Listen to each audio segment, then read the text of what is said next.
everyone, welcome to another video of mine. My name is Lija John. ഇന്ന് ഞാനൊരു നടന്ന സംഭവം പറയാം.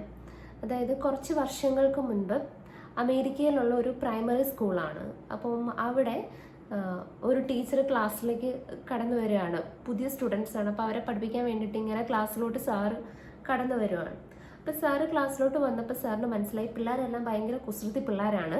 അവരാരും ഒന്നും ശ്രദ്ധിക്കാനൊന്നും പോകുന്നില്ല. എല്ലാവരും ഇങ്ങനെ ഭയങ്കരമായിട്ട് അങ്ങോട്ടും ഇങ്ങോട്ടും നടക്കുന്നു, ബഹളം വയ്ക്കുന്നു, ഓരോരോ കാര്യങ്ങൾ ചെയ്യുന്നു, അങ്ങനെയുള്ള പിള്ളേർ.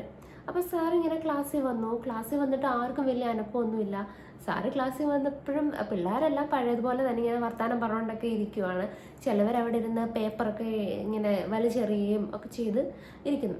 അപ്പോൾ സാർ ഇങ്ങനെ കുറേ നേരം മിണ്ടാതെ ഇങ്ങനെ നിന്നു. എങ്ങനെ ഈ പിള്ളേരെ ഇവരുടെ അറ്റൻഷൻ എങ്ങനെ എടുക്കാം, എങ്ങനെ ഇവരെ കയ്യിലെടുക്കാം എന്നൊക്കെ ഇങ്ങനെ സാറ് കുറേ നേരം ഇങ്ങനെ ആലോചിച്ചു. അപ്പോൾ സാറിന് പെട്ടെന്നൊരു ഐഡിയ തോന്നി, ഒരു കാര്യം ചെയ്യാം, ഇങ്ങനെ ക്ലാസ് തുടങ്ങാം എന്ന് പറഞ്ഞിട്ട് സാറ് നേരെ നിന്നും എന്നിട്ട് കയ്യിലിരുന്ന പുസ്തകം ഭയങ്കര ശബ്ദത്തോടെ ടേബിളിലോട്ട് വെച്ചു. എന്നിട്ട് സാറ് പറഞ്ഞു, നമുക്കിന്ന് എല്ലാ കാര്യത്തിലും ഒന്നാമനായിട്ടുള്ള ഒരാളെ പറ്റി പഠിച്ചു തുടങ്ങാം എന്ന് പറഞ്ഞു.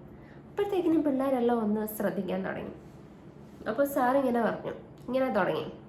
അതായത് ഞാൻ പറഞ്ഞില്ല, എല്ലാ കാര്യത്തിലും ഫസ്റ്റ് ആയിരുന്ന ഒരാളിനെ പറ്റി നമുക്ക് ഇന്ന് പഠിക്കാം.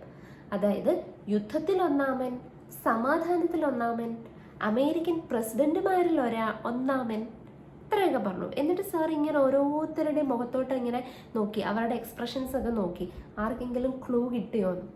അമേരിക്കൻ പ്രസിഡന്റുമാരിൽ ഒന്നാമൻ എന്ന് പറഞ്ഞപ്പോൾ തന്നെ ഒരുമാതിരിപ്പെട്ട പിള്ളേർക്കൊക്കെ കാര്യം പിടികിട്ടി, ആരെ പറ്റിയാണ് സാറ് പറയുന്നത് ഏകദേശം ഒരു ഐഡിയ കുറച്ച് പേർക്കൊക്കെ കിട്ടി. പക്ഷെ ആരും ഒന്നും മിണ്ടിയില്ല. അപ്പോൾ ആ ക്ലാസ്സിൽ ഇച്ചിരി മിടുക്കനായിട്ട് കുറച്ച് സ്മാർട്ടായിട്ടുള്ളൊരു പയ്യനുണ്ടായിരുന്നു. പക്ഷെ അവൻ ഇച്ചിരി കുരുത്തക്കേടൊക്കെ ഉള്ള ഒരു കൂട്ടത്തിലായിരുന്നു.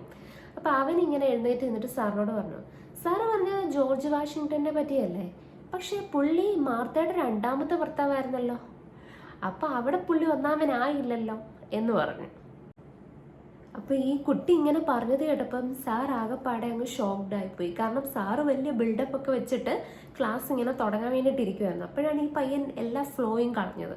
ആ പയ്യൻ പറഞ്ഞത് ശരിയായിരുന്നു. നമ്മുടെ പ്രസിഡന്റ് ജോർജ് വാഷിങ്ടൺ, അദ്ദേഹത്തിന്റെ ഭാര്യ മാർത്ത എന്ന് പറയുന്ന സ്ത്രീ ആദ്യം വിവാഹം കഴിച്ചത് ഡാനിയൽ കസ്റ്റസ് എന്ന് പറയുന്ന ഭയങ്കര ധനികനായിട്ടുള്ള ഒരു ജന്മി, അങ്ങനെ തന്നെ പറയാം, അങ്ങനെയുള്ള ഒരു മനുഷ്യനായിരുന്നു. അപ്പോൾ അദ്ദേഹം ആ സ്ത്രീയെക്കാളിലും 20 വയസ്സിന് പ്രായത്തിൽ മൂത്ത ഒരു വ്യക്തിയായിരുന്നു, മുതിർന്ന വ്യക്തിയായിരുന്നു.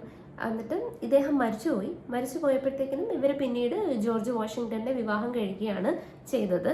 പക്ഷെ ഇവിടെ എന്താ സംഭവിച്ചത്, ജോർജ് വാഷിങ്ടൺ എന്ന് പറയുന്നത് അമേരിക്കൻ പ്രസിഡന്റുമാരുടെ ചരിത്രത്തിൽ തന്നെ ഏറ്റവും പ്രഗത്ഭനായിട്ടുള്ള ഒരു പ്രസിഡന്റാണ് അല്ലെ.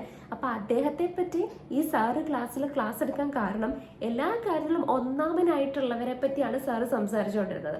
അപ്പൊ അദ്ദേഹത്തിന്റെ എല്ലാ മഹത്വവും, അദ്ദേഹത്തിന്റെ എല്ലാ ഗ്രേറ്റ്നെസ്സിനെയും പാടെ അവഗണിച്ചുകൊണ്ട് അദ്ദേഹത്തിന്റെ ഒരു മിസ്റ്റേക്ക്, അല്ലെങ്കിൽ അദ്ദേഹത്തിന്റെ സൈഡിലുണ്ടായിരുന്ന മിസ്റ്റേക്ക് എന്ന് പറയാൻ പറ്റത്തില്ല, ഒരു പോരായ്മ അങ്ങനെ വേണമെങ്കിൽ പറയാം, ഫസ്റ്റ് എന്ന സ്ഥാനം മാറിപ്പോയി. ആ ഒരു കാര്യം ആ കുട്ടി ഹൈലൈറ്റ് ചെയ്തു. അപ്പം ഈ ഒരു കഥയിലൂടെ ഞാൻ പറഞ്ഞു വന്നത്, നമ്മളും ഇതുപോലെ പലപ്പോഴും എല്ലാ കാര്യത്തിൻ്റെയും നെഗറ്റീവ് സൈഡ് അല്ലെങ്കിൽ ഒരു മോശം സൈഡ് മാത്രം കാണാൻ ശ്രമിക്കരുത്. ഡാർക്ക് സൈഡ് എന്ന് പറയുന്നത് ഒരു പക്ഷേ നമുക്ക് അതിനേക്കാളും കൂടുതൽ ബ്രൈറ്റ് സൈഡ്സ് ഉണ്ടായിരിക്കാം.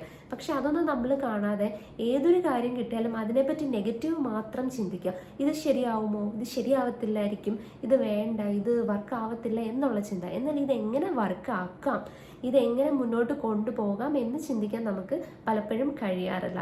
അപ്പം ഈ കഥയിലൂടെ പറഞ്ഞു വന്നത് ഇത്രയേ ഉള്ളൂ. ഏത് കാര്യം കിട്ടിയാലും, ഏത് കാര്യം കണ്ടാലും, ഏത് കാര്യം കേട്ടാലും അതിനെ നെഗറ്റീവ് സൈഡ് മാത്രം കാണാതെ കുറച്ച് ഒപ്റ്റിമിസ്റ്റിക് ആയിട്ട് കൂടെ ചിന്തിക്കുന്നത് നമുക്ക് ലൈഫിൽ ഒരുപാട് ഹെൽപ്പ് ചെയ്യും. Thank you so much.